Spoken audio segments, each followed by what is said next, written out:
Everything we do is a choice, but not every choice helps us build a stable identity.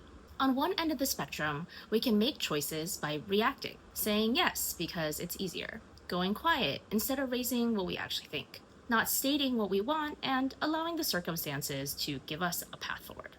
On the other side of the spectrum, we can make choices by deliberating, sitting with the discomfort of weighing our options, then deciding something that, if we were asked about later, could trace back to a real reason.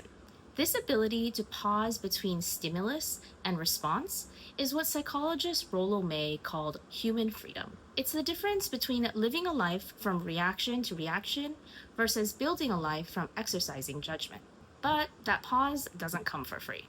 Exercising judgment requires us to have something to weigh our decisions against, as in values. And a value only means something when we're willing to hold ourselves accountable to it, even when it costs us something. Like upholding a boundary when it would have been easier to just let things slide, because perhaps you value autonomy. Or saying no and pushing back, even when it violates social norms, because perhaps you value honesty. As our actions come to reflect our values, we develop what psychologists call self-concept clarity. It's how clearly defined, stable, and consistent our sense of self is over time. Now, that doesn't mean we can't make mistakes or we can't ever change our minds, but that our decisions are generally coherent over time because they all trace back to the same roots. However, there are ways to come to consistent action even without deliberating our values. One is through foreclosure, which means we've committed to values that we've inherited from somewhere, like our family, school, society, culture, without ever pressure testing them.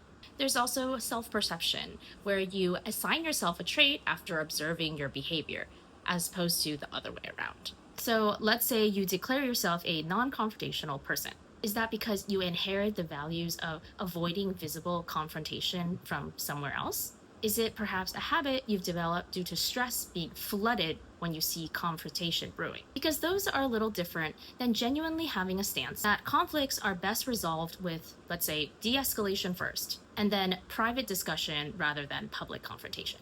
I think one of the clearest ways to put all this is to quote something that the late author Hunter S. Thompson wrote, that nobody has to default to the choices that life hands them. But if you do, by all means, convince yourself you had to do it.